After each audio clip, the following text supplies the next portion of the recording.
The Boston Bruins have blown another 3-1 series lead, and David Pastrnak was called out by the head coach after a Game 6 loss in which Toronto's number 88 stepped up huge.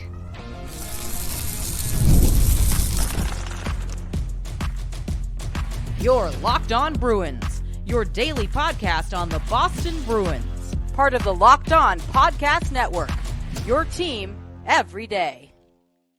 What is up, Bruins fans, and welcome back to the Locked On Boston Bruins podcast. I'm your host, Ian McLaren, and this is a daily show where we discuss all things Spoked Beat, for better or worse. Today is Friday, May 3rd, and I want to thank you so much for making Locked On Bruins part of your daily routine. The podcast is free and available on your favorite podcast app and on YouTube. We are part of the Locked On Podcast Network, your team every day, and today the vibes are not great. For the second year in a row, the Boston Bruins have blown a 3-1 playoff series lead, the first time that's ever happened in any of the major sports. How? Why are we here again? It's inconceivable, especially when the Leafs have played 3 games without William Nylander and 2 without Austin Matthews. We'll get into all this in a moment. First, a quick reminder, you can find the podcast on social media at Locked NHL Bruins. You can find me, my hockey thoughts, dad jokes at Ian C. McLaren. And today's episode is brought to you by Monopoly Go.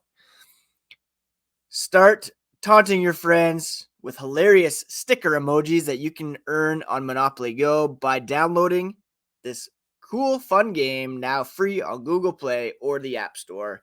Game on. It was not game on for the Bruins last night. Another ridiculously slow start. Now, full credit to the Maple Leafs. First off, I can't go the whole show without mentioning Toronto's stifling defense. They were keeping the Bruins to the outside. They were blocking shots. They were smothering Boston's best players. Certainly, you have to credit them for their effort in shutting the Bruins down 2 games in a row, especially David Pastrnak. But at the same time, Boston's best players have not stepped up. And head coach Jim Montgomery, we'll talk about him coming up later in the show, but he directly called out David Pastrnak after last night's game. Bruins had a slow start, 1 shot in the first period, and the offense has just disappeared over the past 2 games. Joseph Woll has been great for the Leafs in net, but he's not Dominik Hasek. The Leafs defense has been fantastic, but, they're beatable. And Boston's biggest offensive threats have just disappeared. Jim Montgomery said, your best players need to be your best players this time of year. The effort is tremendous. They need to come through with some big-time plays in big-time moments. Brad Marchand has done that in this series. Pasta needs to step up, end quote. And we saw number 88 on the blue and white side of things step up last night with just getting the puck on net late in the second period. Found its way behind Jeremy Swayman, and then he ices it with a third period breakaway goal. This is without Austin Matthews in the lineup, don't forget. So Nylander, one of the best offensive players on the team, called upon to step up, and that's exactly what he did. David Pastrnak, 6 games now. He's only got 4 points, 2 goals, 2 assists. Nothing in the past 2 games. He did have 4 shots on goal in each of the past 3 games, but he's been outscored in this series by Brad Marchand, Jake DeBrusk, and Trent Frederick, each of whom have 3 goals in this series. Jim Montgomery added, he needs to be the dominant player that we're used to. He's doing it in flurries. He's not doing it as consistently as he did in the regular season. His line mates need to help him too. We're not as good of an offensive team right now as we were in the regular season. Neither's Toronto, he admitted, but he added, quote, we've got to find a way. We've got to push through. We've got to dig in. We've got to win more battles that lead to more odd man rushes or lead to more opportunities at the net front. There were rebounds laying there. We didn't get to them. We've got to get to them. End quote. Now, part of this is the faceoff circle. The Bruins consistently losing faceoffs, so therefore they're always chasing the puck. Pastrnak and Marchand had been playing together quite a bit in Game 6. Morgan Geekie as their center, perhaps not the best setup man possible to help spur things along. Patrice Bergeron, David Krejci are not walking through that door. They're going to have to find ways to get Pasta the puck, but he also needs to just keep shooting. And he admitted it after Game 6, maybe not getting enough shots, maybe needs to have a bit more of a shooting mentality. Usually that always helps. He was asked if that needs to change in Game 7, and he said, yeah, I'm going to shoot the puck. Easier said than done when the Leafs are stifling and blocking a lot of shots, but still, just get the puck towards the net. You saw that happen on the first goal for the Leafs. Nylander was not in a position to score. That was not a high-danger scoring chance. Fires it on net, and it goes in. That's all that needs to happen. And Austin Matthews had a big game in Game 2 to win. William Nylander stepped up in Game 6. The Bruins need to find a way to get David Pastrnak going. Brad Marchand stepped up big in Games 3 and 4. But nobody's been doing anything over the past couple of games, and it's just baffling that we're in this situation again. You had the Maple Leafs on the ropes. You had everybody in Toronto talking about breaking up the core four. You have an opportunity to advance to the second round, and you've just completely dropped the ball. Pastrnak added, it's definitely not good enough job for the entire forward group, including himself, starting with himself scoring goals. They've got one goal in 2 games. They need to be much better at creating more offense. Incredibly slow start, which we'll touch on here in a moment. It's just baffling. 110-point season. David Pastrnak's coming off. He's got 4 points in 6 games. Yes, the Leafs have done a good job of shutting him down, but he needs to find a way to break through.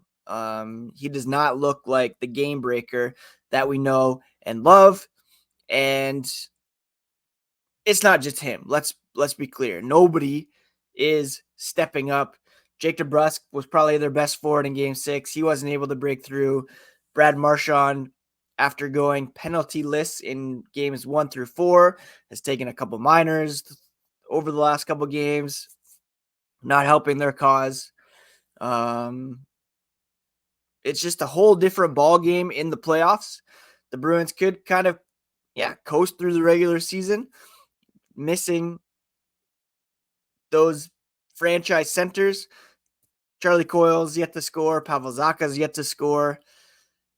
I mean, it's not just David Pastrnak, but the offense goes through him. He is the main focus of the offense, and he needs to step up. Jim Montgomery's not wrong in that regard.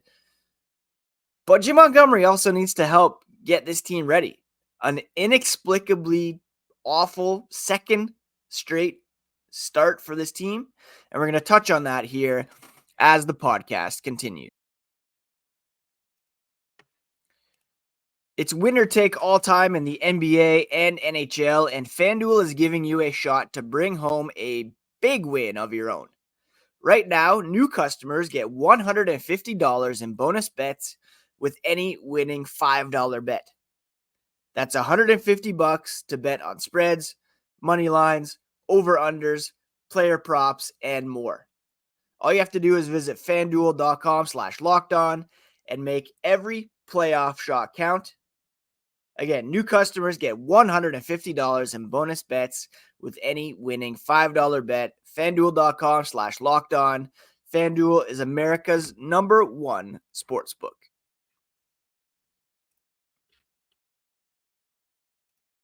Thank you so much once again for making Locked On Bruins part of your daily routine, free and available on your favorite podcast app and on YouTube.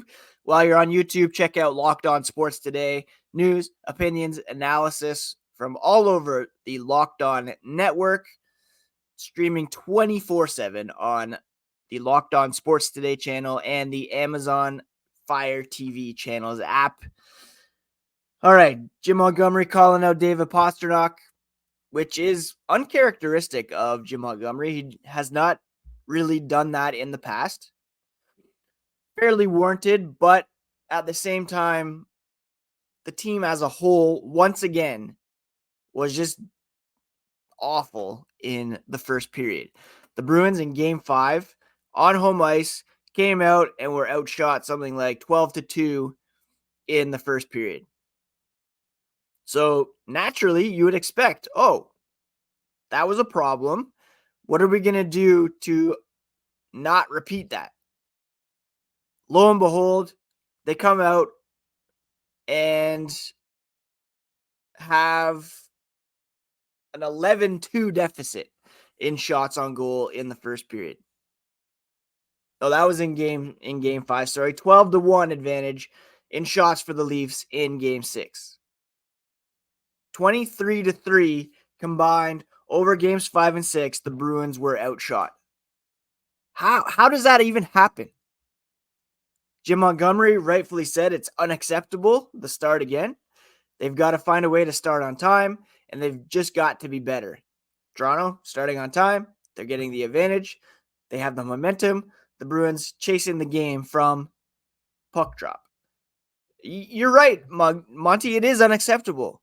But as head coach, it's partly your job to get these guys up for that start, to get them going right from puck drop. You have the opportunity to eliminate the Toronto Maple Leafs. They're playing without Austin Matthews, and you come out and you're outshot 11-2 and then 12-1 in back-to-back games in the first period. That's insane. Just insane. The Bruins were able to turn it on in the final half of the game. The last 30 minutes, they turned it on. They leveled up in terms of shots on goal. They did have the advantage when it comes to shot attempts in this one. Overall, in all situations, the Bruins had 58% of the attempts.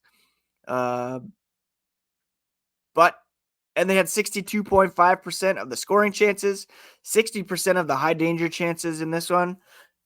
On paper, as the game went on, the Bruins probably should have won this one. Again, Joseph Woll was up to the task when it came to making the big saves. Jeremy Swayman was very good in net as well. It shouldn't take a breakaway opportunity and a bouncing puck past him. You should be right in there. And the Bruins were, to their credit. But again, the start, if they just came out right from the get-go, take it to the Leafs instead of playing hesitant and kind of, I don't even know what you would call it. Brad Marchand said they've started well every game. They're prepared to play first shift, and they need to be better in that area. Well, yeah, you're the captain. Get these guys ready. You're the head coach, Monty. Get these guys ready. Marchand said we've had maybe one game where we started as good or better than them. Last couple of games, they've really started hard and kind of carried that momentum through the first period. We have to do a much better job there. No, duh, in lieu of another word here. Yeah, you need to come out. You need to take it to the Leafs. You have an opportunity to win. You have blown a 3-1 series lead in 2 consecutive years. It's inconceivable that they would come out and have these 2 back-to-back terrible starts. How does that happen?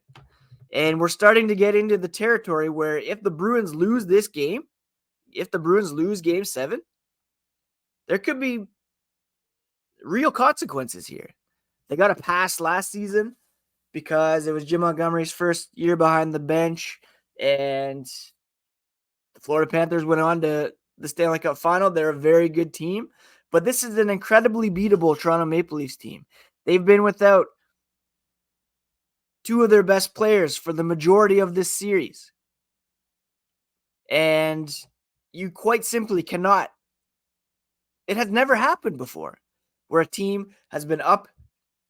I'm talking baseball, basketball, hockey.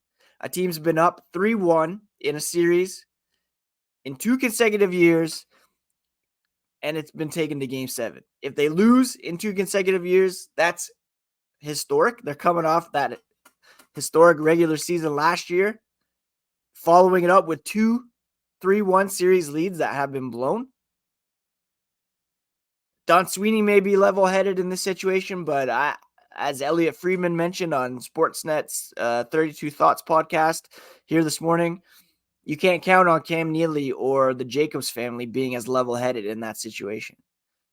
There could be very real consequences here. I don't know if they'd make a coaching change or make a trade, but this core has not stepped up in 2 consecutive years. They have an opportunity to rectify that in game 7. The series is not over, but it definitely feels kind of over. They still have an opportunity to advance.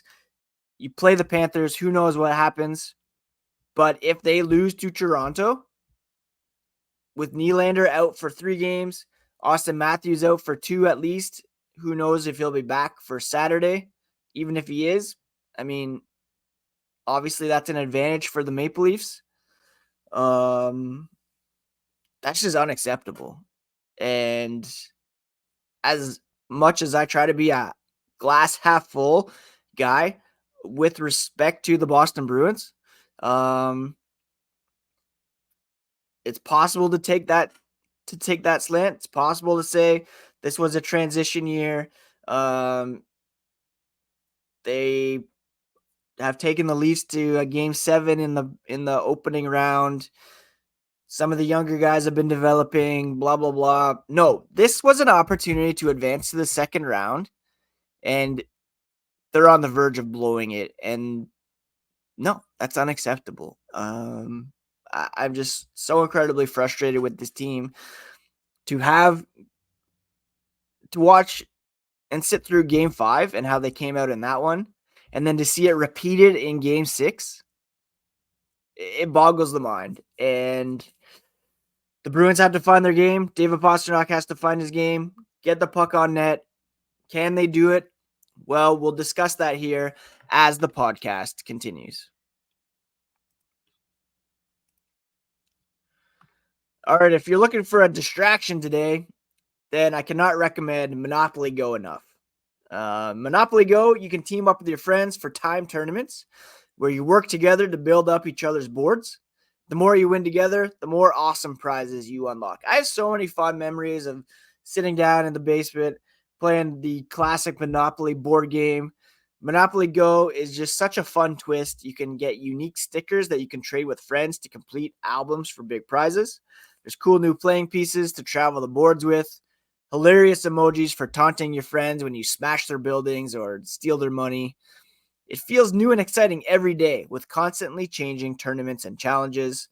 Always new timed events that help you win big, like massive multipliers for everything you win or rent frenzies.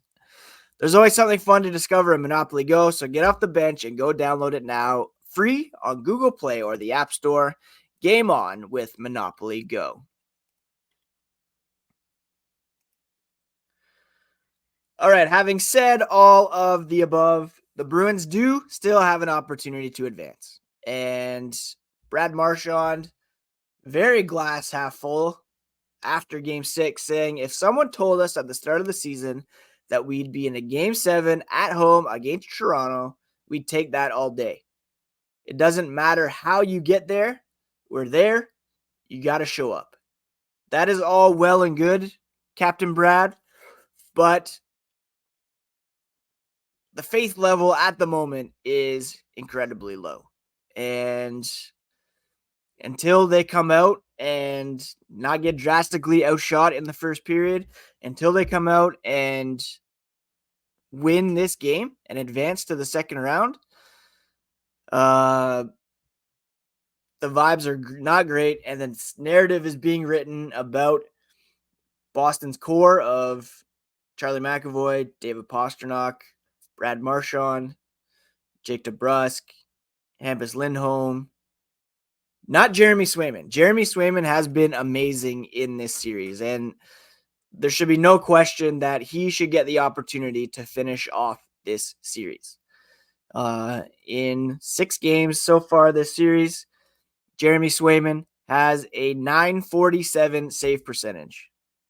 The problem the last couple games is that Joseph Woll, he came in for the third period of game 4. He started game 5 and 6. He's got a .964 save percentage. Bruins have only scored 2 goals on 56 shots against Joseph Woll. So as good as Swayman's been, Woll has been a bit better. Morgan Geekie did beat Woll with a goal at the last second last night to make it 2-1. But obviously it was too little, too late. And perhaps, hopefully, that goal was enough to give the Bruins some confidence to see that they can beat this guy if they just get the puck on net. And that's what they need to do. Early, often, just fire the puck towards the net. It's as simple as that, Bruins. That's all you need to do.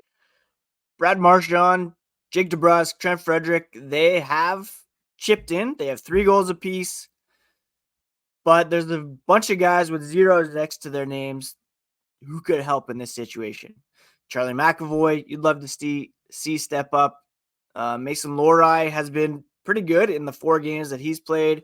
But the 2 guys down the middle, Zacha, Coyle, with 2 assists each in this series, and that's it. Yes, they've been doing some heavy lifting down the middle, trying to win some faceoffs, trying to set up their teammates, but those guys need to step up as well as David Pastrnak.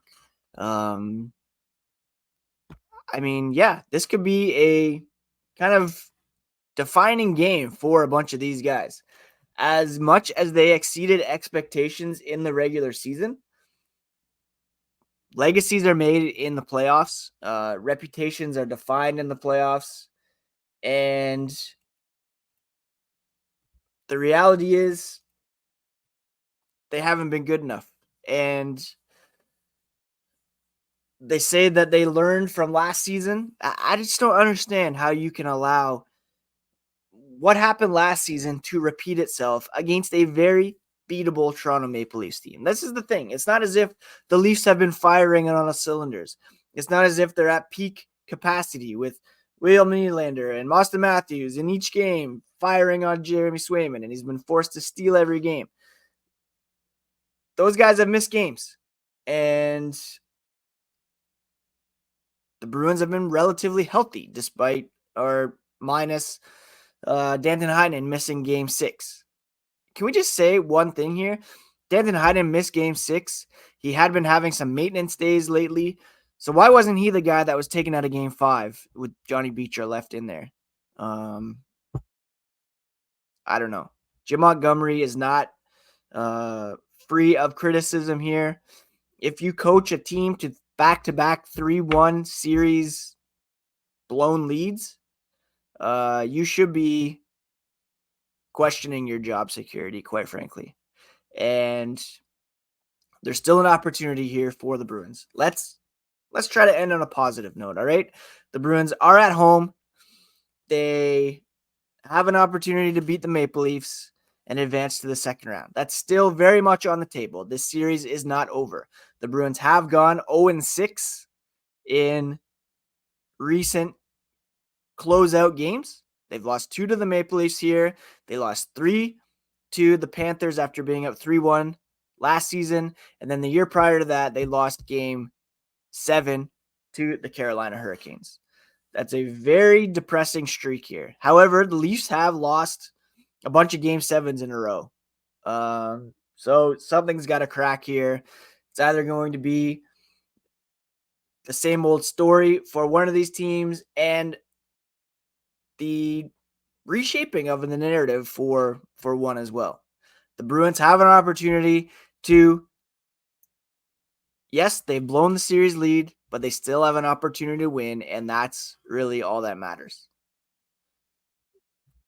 Every game is in the past now. You can't dwell on it. You have an opportunity in front of you. You have a goaltender who has been largely unbeatable. Give him some support. Make it difficult for the other guy at the other end of the ice. Get the job done. Please. Please, Bruins, just win this game. Yeah, I don't know what's going to happen if they don't. Hopefully, we're back here on Monday discussing a Game 7 win and looking ahead to a series against the Florida Panthers, which I believe is scheduled to start on Monday either way. So probably jump on and do a bonus pod at some point.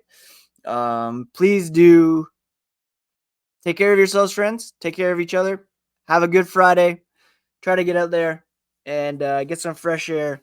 Incredibly frustrating performance for the Boston Bruins, but they still have an opportunity to advance. And let's see them to get it done. Just have a game, Pasta. Have a game, Marshy. Have a game, Swayman. And have a game, Charlie McAvoy. Get it done. Get it done. All right, friends. Speaking of getting it done, this is another episode of Locked On Bruins in the books. Please do subscribe if you haven't already to Locked On Boston Bruins, part of the Locked On Podcast Network, your favorite team every single day. Later.